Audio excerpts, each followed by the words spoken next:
سبيل مريح تنهد يا صاحي كي تستريح. فأعوذ بالله من الشيطان الرجيم.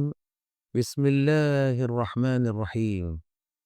إن الحكم إلا لله عليه توكلت وعليه فليتوكل المتوكلون.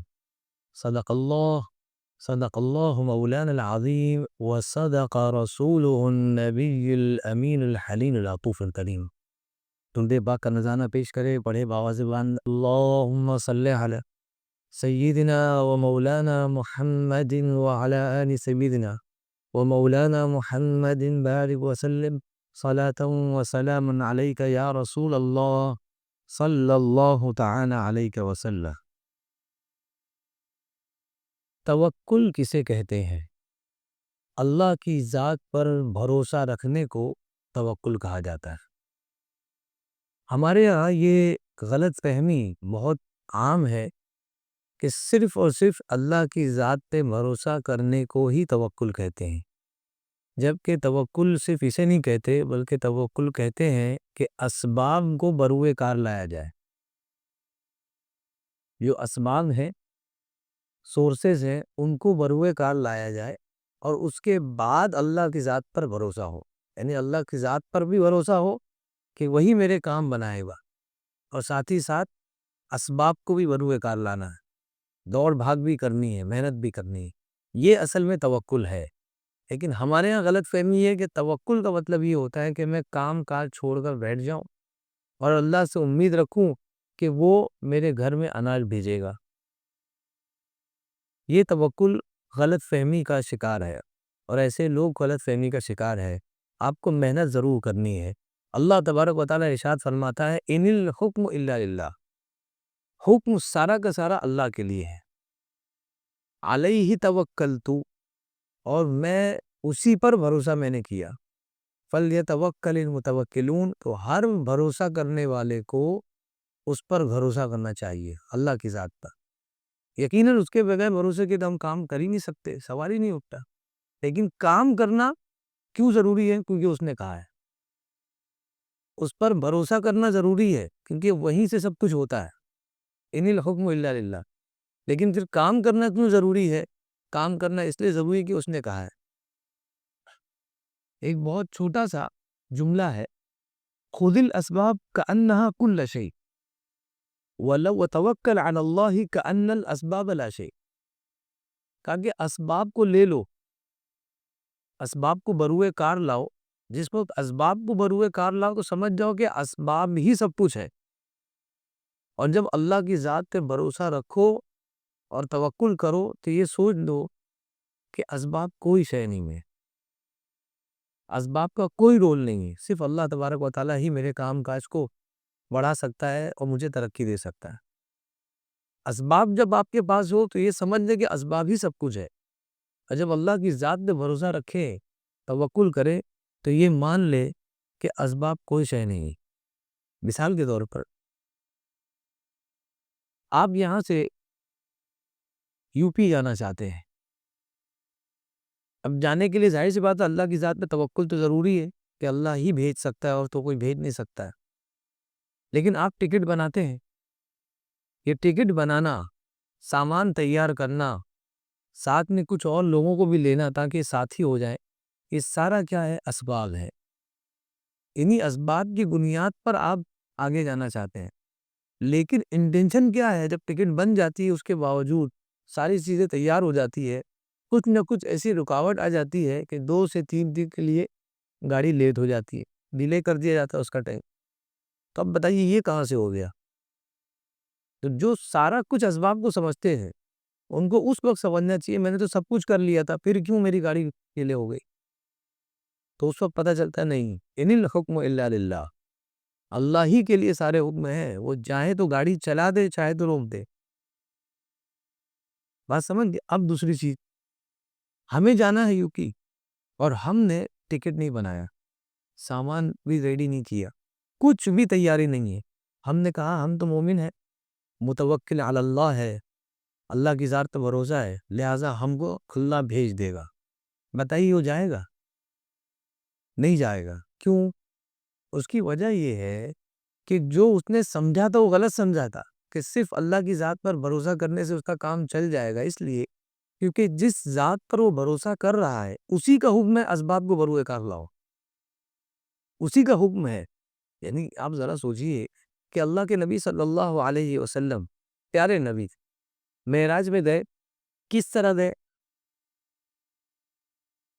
براق ایک سواری تھی، اس پر آپ بیٹھے اور برق رفتاری کے ساتھ وہ گیا. اتنی جلدی جا کر وہ آ گئے، اتنا لمبا سفر طے کر کے کہ جب آپ واپس آئے، بستر پر لیٹے ہوئے تھے اور آپ کو لے جایا گیا. جب واپس آئے تو آپ کے گھر کی جو دروازہ تھا اس میں کڑی جو تھی وہ ہل رہی تھی، بستر کی گرمی باقی تھی. اتنے سیکنڈ میں آپ واپس آ گئے. تو آپ بتائیے اس کے لیے پھر سواری کی کیا ضرورت ہے؟ پھر براقوں میں بھی سب سے عظیم براق اور وہ ساری پورا آپ پڑھیے کس سے. لیکن اللہ نے فرمایا کہ میں چاہوں تو برسات ایسے ہی ہو جائے، لیکن ہم کالے بادل لاتے ہیں، اسباب بناتے ہیں، بغیر اسباب کے ہم نہیں دیتے. تو یہ اللہ کی شان ہے، اس کی عادت ہے کہ وہ کچھ بھی دیتا ہے بندے کو تو اسباب کے بغیر نہیں دیتا ہے. تو یہ کبھی نہیں سوچنا چاہیے کہ اسباب سب کچھ ہے، اور کبھی یہ بھی نہیں سوچنا چاہیے کہ اسباب کوئی چیز نہیں ہے. تو اسباب بہت کچھ ہے لیکن سب کچھ نہیں ہے. یہ سمجھ لیجیے آپ، اسباب بہت کچھ ہے لیکن سب کچھ نہیں ہے. کتنا بھی آپ کر لیں، کاروبار میں، دھندے میں پیسے لگا لیں، اچھی اسٹریٹجی استعمال کر لیں، بڑے بڑے آپ ذہن اور دماغ اس میں لگا لیں، تھنک ٹینک لا کر بٹھا دے کہ کیسے کاروبار کرنا ہے، اس کے باوجود چلے گا کون، چلائے گا کون کاروبار؟ اللہ تبارک و تعالی. ان الحکم الا للہ، کوئی صورت ہی نہیں ہے، اس کے بغیر کام ہو ہی نہیں سکتا. تو کہا کہ ہم اسباب پر ایمان رکھتے ہیں. کیوں ایمان رکھتے ہیں اسباب پر؟ کیونکہ ہمیں کہا ہے رب الاسباب نے، رب الاسباب نے ہم سے کہا ہے کہ اسباب پر ایمان رکھو، تو ہم رکھ رہے ہیں. تو یہ بھی تو توکل ہی ہوا کہ آپ ٹکٹ نکال رہے ہیں. کیوں؟ کیونکہ اللہ کا حکم ہے، تو اللہ کی بات پہ بھروسہ ہے تبھی ٹکٹ نکال رہے ہیں، تبھی ساری تو چیزیں کر رہے ہیں. تو اسباب سب سے اہمیت کے حامل ہے، اس میں کوئی شک نہیں ہے، لیکن یہی اہم ہے، یہ غلط ہے. آپ بالکل کوشش کریں، لیکن اس کے بعد ایک ہی صورت ہے کہ اب رب چاہے گا تو کام ہوگا، ورنہ کوئی صورت نہیں ہے.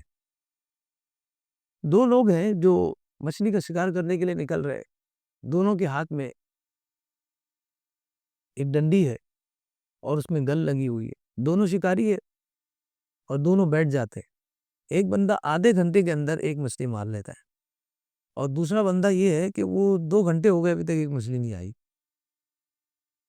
ندی ایک ہی ہے، دونوں کے ہاتھ میں گل بھی ایک جیسی ہے، دونوں ہے بھی انسان ایک جیسے، اور گل ہی ڈال کر بیٹھے، اندر کوئی کیمرے نہیں لگے ہوئے کہ مچھلیوں کو بھگا کر یہاں لے آئے. وہ بالکل اندھے ہیں، وہ گل ڈال کر بیٹھے ہیں. ندی بھی ایک ہے، گل بھی ایک ہی ہے، اس کے باوجود ایک کو آدھے گھنٹے میں اللہ رزق دے رہا ہے اور ایک کو 2 گھنٹے ہو گئے ابھی تک نہیں ملا. دونوں نے اسباب کو بروئے کار لایا کہ نہیں لایا؟ اسباب کیا تھے؟ کہ ڈنڈی لاتا اور اس میں گل لگاتا، دونوں نے کیا. لیکن اللہ کی اجازت نہیں دی، اللہ نے چاہا ایک کو دوں گا ایک کو نہیں دوں گا، کیا کر سکتے ہیں؟ بس یہی توکل جو سمجھ لے وہ کبھی پھانسی نہیں لے گا.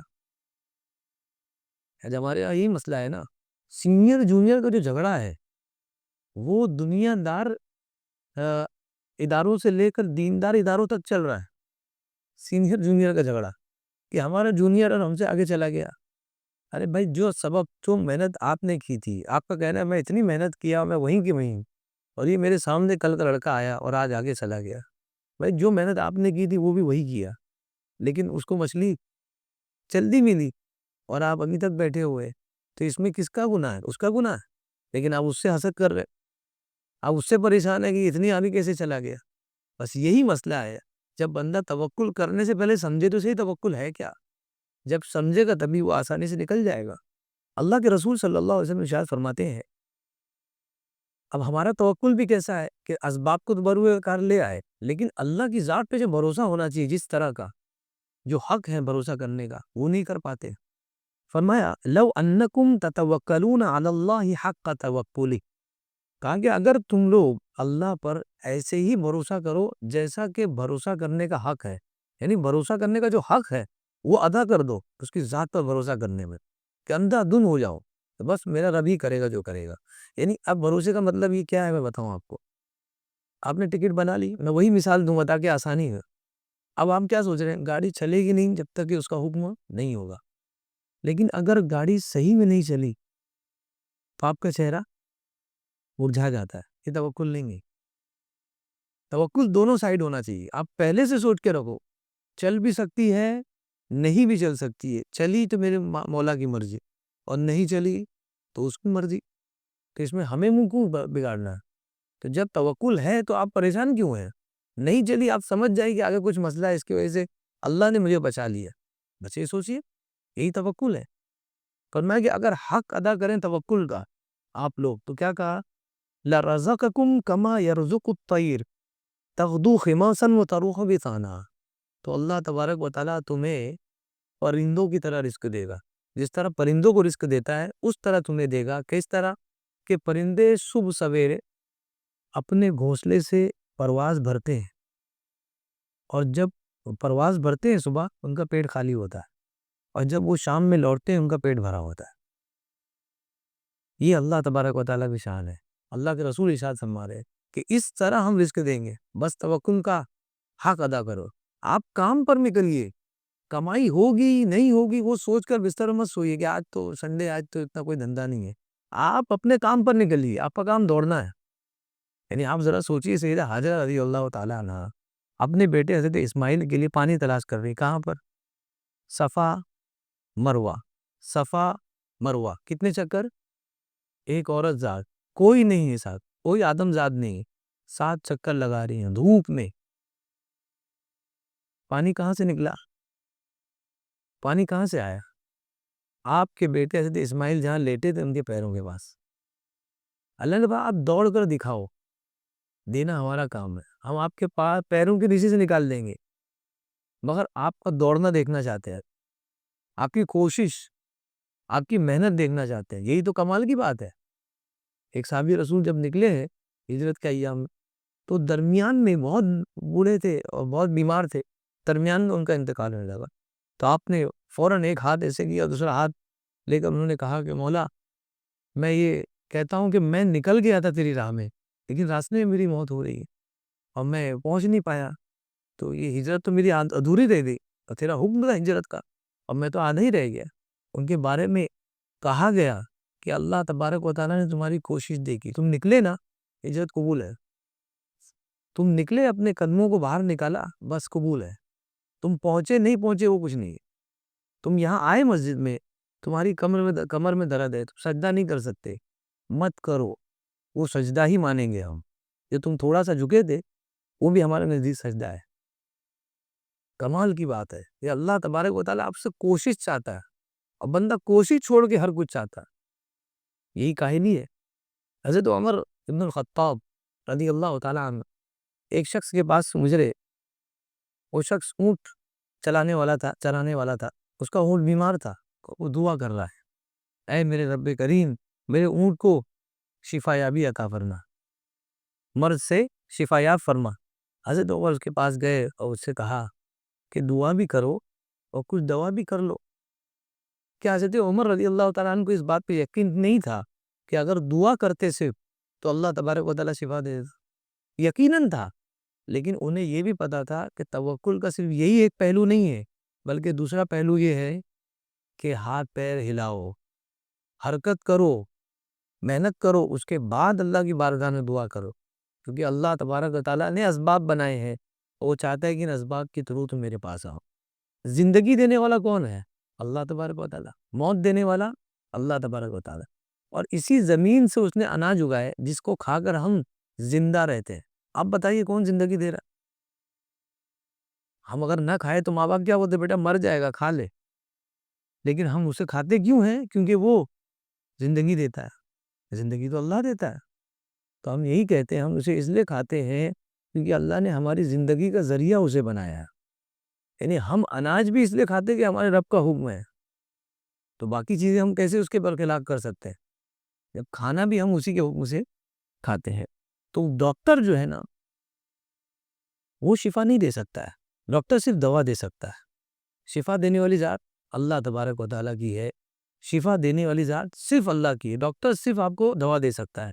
تو اس کا مطلب یہ تو نہیں ہے کہ آپ ڈاکٹر ہی کو چھوڑ دیں، کیا ڈاکٹر کے ہاتھ میں تو شفا نہیں ہے؟ حضرت نے کہا تھا تقریر میں، تو ڈاکٹر کے پاس جانے کی ضرورت نہیں ہے، اللہ کریم ہے، سمجھ رہے ہیں؟ یہیں بیٹھ کے میں وظیفہ پڑھوں گا، بخار اتر جائے گا۔ آپ کے وظیفے سے اگر بخار اترتا رہتا تو یہ ڈاکٹر جو اللہ تعالیٰ نے بنائے ہیں، ان کو بخار جو چڑھ جاتا اس کا کیا ہوتا؟ آپ کو بخار وہاں منتقل ہو جاتا۔ یہ سب وظیفوں سے ہی صحیح ہو رہے ہیں۔ تو اللہ وظیفہ بھی مانگتا ہے اور ساتھ میں اسباب بھی مانگتا ہے۔ آپ جائیے ان سے دوا لیجئے، اور دوا لیتے وقت یہ کہے دوا کچھ نہیں ہے، یا شافی انت شافی، یا کافی انت کافی۔ دوا ہاتھ میں ہے لیکن اس پہ نظر نہیں ہے، یہ سبب ہے، تیرا حکم ہے اس لیے لے رہا ہوں، ورنہ شافی تو تو ہی ہے، اور اس کے بغیر تو ہی میرے لیے کافی ہے۔ یہ مزاج اللہ کے نبی صلی اللہ علیہ وسلم ہجرت کے ایام میں جب ہجرت کرنے نکلے ہیں تو حضرت ابوبکر صدیق رضی اللہ تعالیٰ عنہ کو اپنے ساتھ لیا۔ کیوں لیا؟ ساتھ ہی رہیں گے، کبھی کوئی معاملہ ہوا تو آپس میں دیکھ لیں گے، کبھی کوئی دشمن نے حملہ کر دیا اس طرح سے، تو یہ حضرت ابوبکر صدیق کو اپنے ساتھ لیا۔ یہ سبب ہے، آپ نبی ہیں۔ حضرت سلیمان تو یہاں سے وہاں تک سفر کرتے تھے اڑ اڑ کر، چادر تھی اس پر اڑ کر چلے جاتے تھے، تو آپ بھی چلے جاتے، سید الخلق سید الانبیاء ہے، لیکن آپ نے ذریعہ اور سبب کو استعمال کیا درس دینے کے لیے، درس دینے کے لیے۔ آپ سوچئے جو سدرۃ المنتہا کو پہنچ جائے جہاں کوئی نبی نہیں پہنچا، اب ان کو حضرت ابوبکر صدیق کی ضرورت ہو سکتی ہے، ان کو کھانے کی ضرورت ہو سکتی ہے پیٹ بھرنے کے لیے، انہیں کوئی چیز کی ضرورت نہیں ہے، لیکن وہ درس دے رہے ہیں کہ میں بتا رہا ہوں کہ اگر اس دنیا میں رہنا ہے تو مسبب الاسباب نے جو اسباب بنائے اس کو بروئے کار لاؤ، اس کے بغیر کوئی فائدہ ہی نہیں ہے، ورنہ پھر یہ دنیا کیوں بنی ہے؟ یعنی آج سے پہلے پاور لائٹ نہیں تھی، ہم نے اس کا آوشکار کیا اور اس کو استعمال کیا، تو یہ کام کی چیز ہے نا، تو یہ سبب ہے۔ لیکن اب ہم نے کیا کیا؟ اسی کو خدا مان لیا کہ بھائی جس کے پاس پیٹرول ہے وہ سب سے بڑا خدا ہے، جس کے پاس الیکٹرک ہے وہ سب سے بڑا خدا ہے، معاذ اللہ رب العالمین۔ یہ سب آزمائشیں اللہ نے دی ہے، سارے وسائل دیے، آج صرف کھود کر نکال رہے ہو، پہلے سے تھا کون؟ رکھا کس نے تھا؟ اللہ نے رکھا تھا، آپ نے صرف کھودا ہے، رکھا تو اللہ نے تھا۔ تو آج سے 100-200 سال پہلے پیٹرول نہیں تھا، اور جب ہوا تو آپ نے نکالا۔ تب آپ بتائیے کہ جس وقت آپ نے نکالا وہ کوئی اور ٹاپو تھا کہ اسی زمین سے نکالا تھا؟ اسی زمین سے نکالا، تو 200 سال پہلے بھی تو وہاں ہوگا، آپ کا ذہن کیوں نہیں پہنچا؟ اللہ نہ چاہے تو کیسے پہنچ جائے گا؟ اگر وہ نہ چاہے پہنچ ہی نہیں سکتا۔ اس کے بعد اللہ کے رسول صلی اللہ علیہ وسلم کو یہ بھی یقین تھا، سفر میں نکل رہا ہوں، بھوکا نہیں مروں گا، اللہ کی ذات کھلانے والی، اس کے باوجود بھی زیادہ راہ اپنے ساتھ رکھا، کھانے پینے کا سامان بھی لے لیا، پوری تیاری کے ساتھ، پوری تیاری کے ساتھ۔ اس کے بعد حضرت عبد الرحمن بن ابی بکر، حضرت ابوبکر رضی اللہ تعالیٰ عنہ کے بیٹے، ان کو بھی ساتھ میں لیا اور کہا کہ جب ہم غار کی طرف جائیں گے، اسٹریٹجی دیکھیے، نبی ہیں لیکن اسباب کو بروئے کار لا رہے، جب ہم دونوں غار کی طرف جائیں گے تو ہمارے پیروں کے نشان بالوؤں پہ پڑیں گے، تو سب دیکھ لیں گے، اس لیے تم اپنے پیچھے بکریوں کا ریوڑ لے کر آؤ ہمارے پیچھے، جب ہم آگے چلے تم پیچھے سے بکریاں چڑھا دے، جب بکریاں اس پر چل جائے گی تو کوئی ہمارے نقشے پا کو نہیں دیکھ پائے گا، پیروں کے نقوش کو نہیں دیکھ پائے گا، نشانات کو نہیں دیکھ پائے گا، اس طرح ہم تک نہیں پہنچ پائیں گے۔ تو اسٹریٹجی اور حکمت عملی استعمال کرنا یہ اسباب ہے، یہ نبی نے ہمیں سکھایا۔ اسی طرح جب آپ ہجرت پر نکلے تو ایک شخص کو لے لیا جو رہنما تھا، گائیڈ تھا، راستہ کیسے پتہ چلے گا؟ کیونکہ ہم تو نارمل راستے سے جا نہیں سکتے، وہاں حملہ ہو سکتا ہے، جنگلات کے اندر سے جائیں گے، جب وہاں صحرا میں سے جائیں گے تو راستہ دکھانے والا چاہیے، آپ نے راستہ دکھانے والے کو بھی ساتھ رکھا۔ نبی ہے جو سدرۃ المنتہا تک بغیر گائیڈ کے پہنچ جاتے ہیں، بلکہ گائیڈ بھی ایک جگہ رک جاتا ہے، اور یہاں پر گائیڈ کی ضرورت ہے۔ ضرورت اس لیے ہے کہ اللہ نے ضرورت بنائی ہے، اللہ کو پسند ہے کہ تم اسباب کو بروئے کار لاؤ، تبھی ہم تمہیں پہنچائیں گے۔ احد کی جنگ ہے، سارے صحابہ نے ایک آئرن جیکٹ پہنا ہے، حضور نے 2 پہنا تھا۔ کیا آپ کو یقین نہیں تھا کہ ایک جیکٹ میں بھی آپ بچ جائیں گے، کوئی وار نہیں کرے گا؟ ارے آپ کو تو یہ بھی پتا تھا کہ کچھ نہیں ہوگا، کچھ ہوگا بھی نہیں، غیر نہ نبی ہے، لیکن آپ نے 2 جیکٹ پہن کر بتایا جنگ بہت گھمسان کی ہونے والی ہے، جنگ بہت گھمسان کی ہونے والی ہے، ہمیں حفاظتی انتظامات کر لینے چاہیے. یہ تھوڑی نا ہے کہ آپ کے گھر برسات ہو رہی ہے اور آپ کا گھر اب جو ہے ڈوبنے والا ہے، پھر بھی آپ جو ہے اللہ اکبر. ارے بھائی جائیے نیچے، گٹر میں کہیں پنی چپکی ہوگی، کہیں کچرا پھنسا ہوگا، اسے نکال دیجیے، پانی نکل جائے گا. لیکن وہاں پہ نعرہ لگا دیں. جو ہے کمی اس کو نہیں پورا کریں گے، بلکہ کسی اور ہی چیز میں لگ جائیں گے. بہت سارے لوگوں میں نے دیکھا پرانی بلڈنگیں گر رہی ہیں، نوٹس پہ نوٹس آ رہا ہے، اس کو چھوڑیں گے نہیں، لیکن جب گرنے لگے گی سارے اذان دے رہے ہیں یہاں سے وہاں تک. ارے پہلے ہی آپ کو اذان دے دینی چاہیے تھی، اس پہ 4 تکبیر پڑھ دینی چاہیے تھی، تبھی مسئلہ حل ہو جاتا. تو ہمارے معاملات یہ ہے، ہر چیز کا علاج جو ہے نا وہ ہم وظائف سے کرنا چاہتے ہیں، اور یہی میں تکلیف ہوتی ہے. ارے اسباب کس لیے بنائے اللہ نے؟ توکل ہے ہی نہیں مکمل اگر اسباب ساتھ میں نہ ہو، کیونکہ یہ اللہ کا حکم ہے. بغیر اسباب کے آپ ہم تک نہیں پہنچ سکتے. ہمارے نبیوں کو ہم نے نہیں پہنچایا. ہم معجزات جب رونما کرتے ہیں وہ بغیر اسباب کے نہیں ہوتے. آپ ذرا سوچئے، موسیٰ علیہ السلام بنی اسرائیلیوں کو لے کر نکلے کہاں؟ آزاد کرنے کے لیے. نکلتے نکلتے جب دیکھے تو دریا آ گیا سامنے، اور جب فرعون کو پتہ چلا وہ بھی لشکر لے کر آ گیا. پیچھے فرعون ہے، آگے دریا. اگر دریا میں نہیں جاتے فرعون مار دے گا، اور اگر دریا میں کودتے ہیں تو دریا کھا جائے گا. وہ کہاں جا؟ کوئی ہے ہی نہیں چارہ. تو اللہ نے کیا فرمایا؟ اس سمندر میں راستہ بنایا. اللہ تبارک و تعالیٰ قادر مطلق ہے، وہ جو چاہے کر سکتا ہے. تو اللہ تبارک و تعالیٰ دریا میں راستہ بنا دیتا. لیکن اللہ نے کیا فرمایا؟ موسیٰ جو تمہارے ہاتھ میں ڈنڈی ہے، جو عصا ہے، اسے سمندر پر مارو. سمندر پر عصا مارنے سے سمندر راستہ بناتا ہے؟ کہیں سنا ہے؟ نہیں سنا ہے. اللہ نے اس کو سبب بنایا. کیا کر سکتے ہیں آپ؟ اللہ نے کہا کہ یہ کرنا پڑے گا تبھی راستہ بنے گا. وہ چاہتا تو بیگن لکڑی کے بنا سکتا تھا کہ نہیں بنا سکتا تھا؟ بالکل بنا سکتا تھا، لیکن اس نے سبب بنایا. دوسری جگہ حضرت نوح علیہ السلام، آپ کی قوم نے آپ کو جھٹلایا، آپ غضبناک ہوئے، اللہ کی بارگاہ میں عذاب کی دعا کی. اللہ نے کہا عذاب آنے والا طوفان کا، اس لیے آپ کیا کریے؟ طوفان سے بچنے کے لیے اصنع الفلک، کشتی بنائیے. کیا اللہ تبارک و تعالیٰ کی ذات اس بات پر قادر نہیں ہے کہ اپنے نیک بندوں کو طوفان کے درمیان بچا سکے؟ بالکل بچا سکتی. لیکن کیا حکم دیا؟ کشتی بناؤ. اب وہ کشتی ایسے ہی نہیں بنی ہے، پہلے تو بیج بوئے گئے زمین میں، پھر درخت، وہ پودے بنے، پھر پودے درخت بنے. جب وہ بڑے بڑے درخت بن گئے اس کو کاٹ کے پھر اس لکڑیوں کی کشتیاں بنائی. یہ تو ہم بول دیتے 2 منٹ میں کشتی، اور یہ بہت لمبا پروسیس ہے، اور پڑھنے کے لیے بھی اچھی خاصا ٹائم چاہیے. تاریخ اتنا لمبا ٹائم لگا، لکڑیاں کاٹ رہے ہیں، اور لوگ آگے پوچھتے کہ یار یہ صحرا میں کیا کر رہے ہو؟ کشتی بنا رہا ہو. کشتی؟ ہم تو پانی کے لیے ترسے ہیں، تم کشتی بنا رہے ہو. لیکن اسی وقت وہ بولتے تھے کہ اللہ کریم ہے، اللہ نے ہمیں حکم دیا ہے، ہم کچھ نہیں جانتے، اس نے حکم دیا، ہم کرنے والے. تب آپ ذرا دونوں واقعات کو دیکھیے. وہاں حضرت موسیٰ علیہ السلام کے ساتھ جو بنی اسرائیل تھے وہ ایمان والے تھے کہ نہیں تھے؟ ایمان والے تھے، ٹھیک ہے. اور یہاں پر حضرت نوح علیہ السلام کے پاس جو قوم تھی وہ ایمان نہیں لائی تھی، وہ ایمان نہیں لائی تھی. ان لوگوں سے بچنے کے لیے حضرت نوح علیہ السلام کو کیا حکم دیا گیا؟ کشتی بناؤ. کئی سال لگ گئے کشتی بنانے میں. اور یہاں پر کیا ہوا کہ مولا اب ہم لوگ ڈوبنے والے ہیں، پیچھے فرعون ہے، آگے دریا ہے. حکم ہوا وہ جو ڈنڈی آپ کے ہاتھ میں ہے، عصا ہے، اسے سمندر میں مارو. وہاں طوفان سے بچنے کے لیے لاکھوں لکڑیوں کی ضرورت پڑ رہی ہے، اور یہاں دریا اب پانی سے بچنے کے لیے ایک لکڑی کی ضرورت ہے. دیکھ رہے ہیں آپ، یہاں اتنا سا سبب ہے اور وہاں بہت سارے سبب ہے. اس سے پتہ ہی چلا آپ شاید پوری زندگی محنت کر کے اتنا نہیں کما پاتے جتنا چھوٹا بھائی آپ کا 4 سال میں کما لیتا ہے. آپ کا ایفرٹ بہت زیادہ ہے، آپ کے بھائی کا ایفرٹ بہت کم ہے، لیکن دینے والی ذات اللہ کی.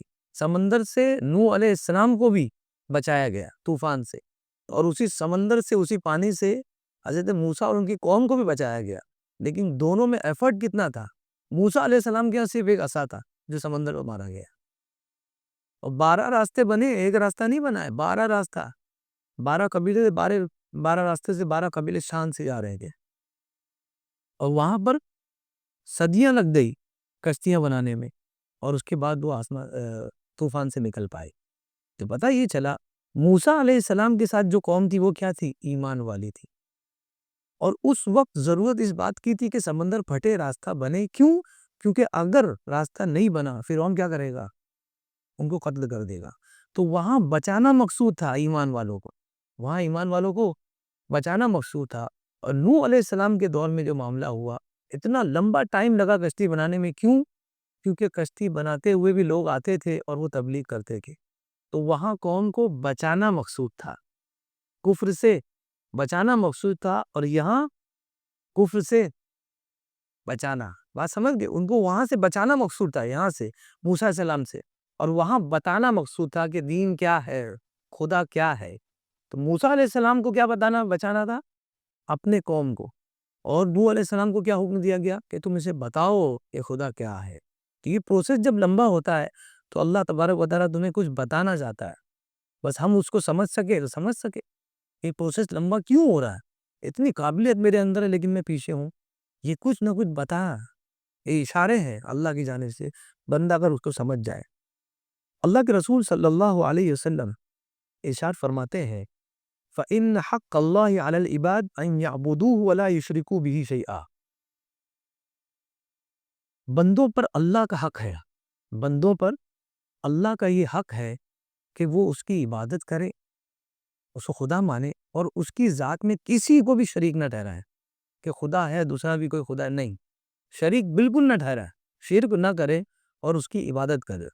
تو یہ بندے کا حق ہے، اللہ کا حق ہے بندے پر. بات سمجھ گئے؟ یعنی بندے کو یہ کرنا چاہیے اللہ کے لیے، یہ اس کا حق ہے. وہ کہا حق العباد اللہ اللہ یعذب من لا یشرک بہ شیئا.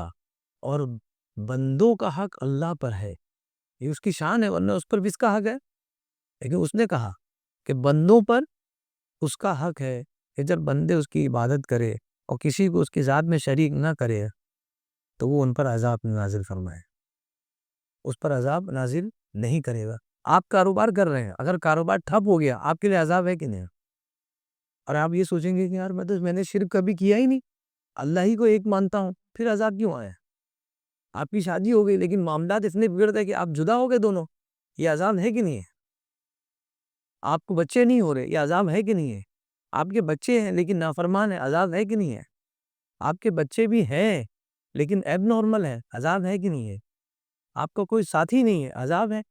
یہ سارا کچھ آپ کے لیے عذاب ہے. تو آپ یہ سوچیں گے میں نے تو اللہ کی عبادت کی ہے اور اس کی ذات میں کسی کو شریک نہیں ٹھہرایا، تب پھر میرے ساتھ ایسا کیوں ہو رہا ہے؟ تب میرے ساتھ ایسا کیوں ہو رہا ہے؟ یہ قادر مطلق ہے، وہ جو چاہتا کرتا ہے، بس ہمیں اس کی رضا میں راضی رہنا چاہیے. صحابی رسول نے عرض کی یا رسول اللہ، اتنی بڑی بشارت ہے کہ ہمیں اللہ کی عبادت کرنا ہے اور اللہ تبارک و تعالی ہمیں عذاب نہیں دے گا، تو کیوں نہ میں یہ بشارت اور یہ خوشخبری لوگوں کو سنا دوں. اللہ کے رسول ارشاد فرماتے ہیں یہ بشارت لوگوں کو مت سنانا، ورنہ وہ اسی پہ بھروسہ کر کے بیٹھیں گے. وہ اسی پر کہ ہم نے عبادت کی ہے تو ہم پر عذاب نہیں ہونا چاہیے. نہیں، آپ کتنی بھی عبادت کر لیں لیکن بھروسہ اللہ پہ یہ ہونا چاہیے جو کرے گا نتیجے میں وہی بہتر ہوگا. اللہ تبارک و تعالیٰ کی بارگاہ میں دعا ہے کہ مولا کریم ہمیں اس پر حقیقت میں توکل کرنے کی توفیق عطا فرمائے، اور توکل کا حقیقی معنی ہمیں پڑھنے اور سمجھنے کی توفیق عطا فرمائے. ایمان کی حالت میں مولا کریم اس دنیا سے ہمیں اٹھانا، اور جب ہم مرے ہماری زبان پر کلمہ طیبہ جاری فرمانا. مولا کریم جو کچھ اس درس میں بیان ہوا اسے اپنی بارگاہ میں قبول فرما. مولا کریم کہنے سننے سے زیادہ ہم سب کو عمل کی توفیق عطا فرما.